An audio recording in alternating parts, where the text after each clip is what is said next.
Mickey, welcome again. Can see from your settings that you're in the BT Sports studio. You've just been to the press conference for the Future Is Now on Saturday. Yeah. What did you make of the Hellraiser fighters' performances? Yeah, it's a big day for Hellraiser Saturday. Big day for me as well, and big day for the fighters. Like Daryl and Asinia, neither of them was like an ABA champion. They were like quite average amateurs. But they really put the graft in, and they've come on and they've improved tremendously. Both of them has just come through brilliantly. And here we are now. One's defending a national title, the other one's defending a Southern Area title. They're getting, they get very well paid. Talk of the devil. Here he is, the troublemaker. Well done, good work. So do you want to join in, Asinia? So we've done our press conference today. Now, you've got to understand, at the press conference, these guys, a lot of them, they wouldn't know each other from anyone else if they weren't actually boxing each other. But when they're by nature they're competitive people, when they are matched and the tensions that build up in the period of time and with social media and things like that before the fight, of course, it does get tense. And the first meeting I have with any boxer, I say to them, listen, don't just sit there and say, oh, thank you for having me on your show.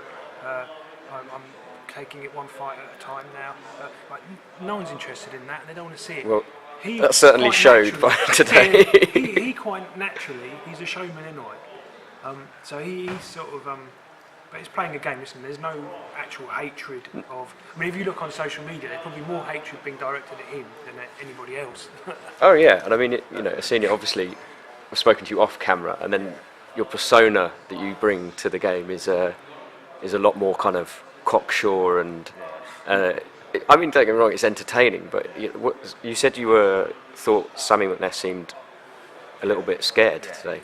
He's very scared. He's very unconfident. You can tell he's an unconfident person, even outside the ring, because his coach took every opportunity to jump to his defence, didn't he, today? Every single opportunity he jumped to his defence. From the hood in Reading. Yeah. So the thing is, I've been to Reading. Do you know what? Reading isn't it's not like countryside. It's not. It's out of London, but I mean, there's massive big council estates, and there is a lot of social problems there, and it's not all up under the laughs for everyone. And this man, he's representing Reading. What was it? Was it the bouncer that upset you at the end? No, it wasn't the bouncer. It was his coach. Oh, okay. No one even saw him because he was stood right next to me. I didn't even know how he got so close to me. It was because I'd done that in the standoff, and he didn't like it, and he's obviously pushed me, and then I'd done it again because I was thinking, okay, it must be someone I know pushing me. And he pushed me again. I was like, wait a second, and then it went from one thing to another real fast. But yeah. And look, Mark's not a bad guy. I know Mark for a long time, and he's a good friend of mine. Really, we are good friends. But like I say, the thing is, I want him to win so much. I'll do anything to get him over the line. And Mark, the same for Sam McNess. He wants to see him achieve and win. And which is to be expected and perfectly fair. Listen, when the bell goes, you can forget us being friends. I just want him to win. That's it. Yeah. But as soon as the final bell goes or the fight's over, I got no. That Sam McNess seems like a thoroughly decent young man. He is. Mark I've known for a long time. He is as well. This is a problem though. You've got two guys that want the same thing, and you can't give an inch until we've sorted it out. And he's come too far. Sam brought up in the press conference that when I first met him, I did say to his coach, I said, you know what, he'd be a brilliant journeyman, because the day we went sparring with Comrade Cummings and Carl Frampton, and they couldn't land a shot on him. And that's why I thought, okay, if he goes on the road, he can fight every week. He's not going to pick up any damage. And he was struggling with his tickets as well early on.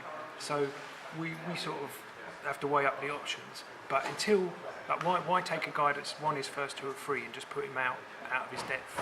Because he might, and he was improving so quickly. I could see that certainly in the sparring. I thought, if we could add a little bit more aggression, because he was very defensively minded, but impossible to hit. I think I said on an interview on the Channel 4 one time, you could throw a handful of gravel at him and not hit him with one stone, because he just moves, and he has added to it. Goes jogging and doesn't get wet in the rain. That's all Matrix. I think like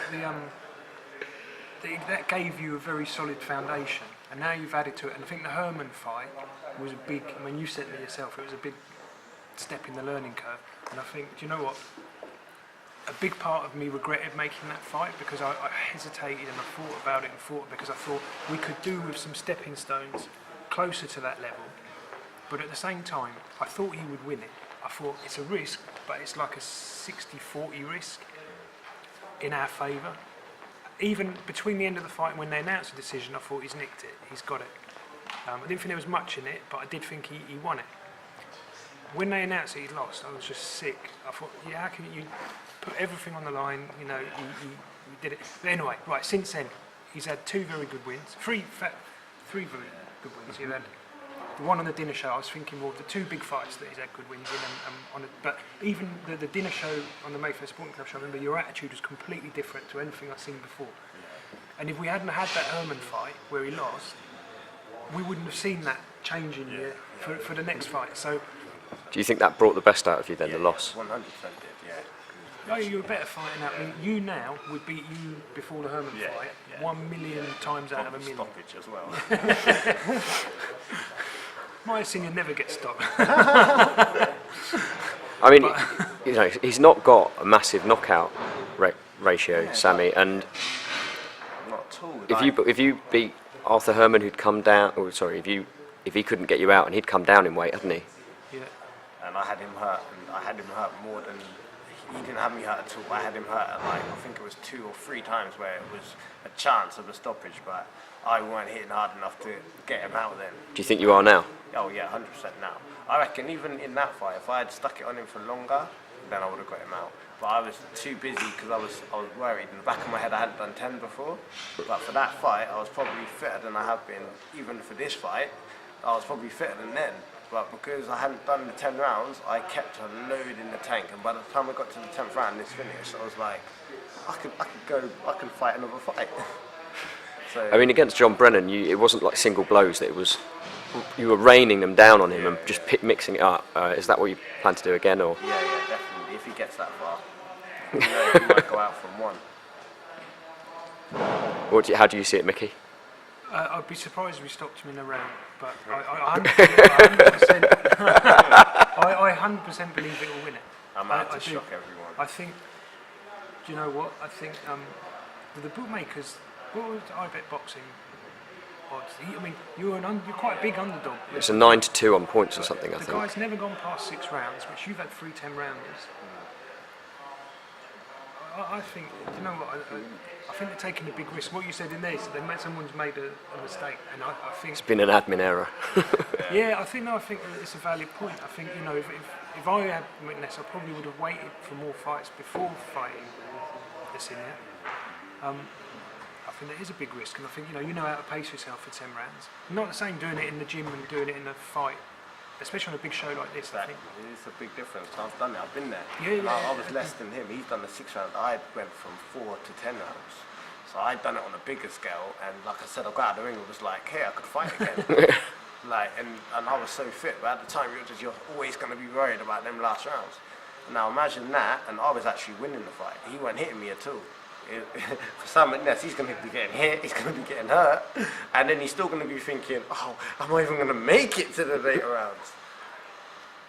I can honestly see a towel. I don't think they'll allow me to stop him. I reckon the towel's going to get thrown in, and that's how the fight's going to end. They're not going to let me punish him.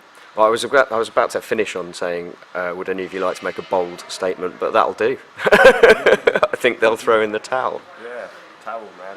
Do you know what? Any kind of win at all, I'll take. Mickey, what do you reckon the odds on the towel are? Come on, I'll do some better with you. I think, do you know what, there's been a lot of interest on it. I know there's because the prices on I Bet Boxing have been going up and down, so there's obviously people betting on it. Yeah.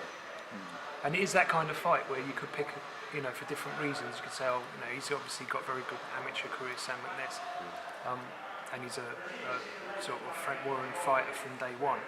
He's just signed a contract today with the Warrens, So you're both Frank Warren fighters. Yeah, and not only that as well. Everyone talks about amateur. Amateur boxing is over there. professional boxing's over there. Yeah, there's such a big difference between amateur and professional. You could win all the crap. He said, oh yeah, a lot of the boxers that was in the England squad, look where they all are now. That's because, I repeat, they're all padded, yeah? Not one foot been put out of place. They've always had opponents made to beat them. Made, like, if they lost the fight, it's like, wow, what happened? I've just lost a lot of money. Yeah, like, it's a big difference. In the highest level of England boxing, against anyone in the Olympics, any games out there, they don't try and hurt each other. They literally, if you get knocked down, it's classed as getting hit by one So do you punch. think growing up in the small halls has been beneficial to you? Yeah, of course it has, because I've done everything. I've been at the bottom of the post. I've been that face where you can't even see me on the poster. And then I've got to, if you look on my wall, I've got all my posters up. Literally, you can barely see me. Then I'm right there on the right hand side. Then I'm on the left hand side. We want him up there one day. Yeah, and That's where we're the heading. next step. That's where The we next go. step's up there. Awesome. I think on that note, thank you very much, guys. Cheers. Cheers. Adam.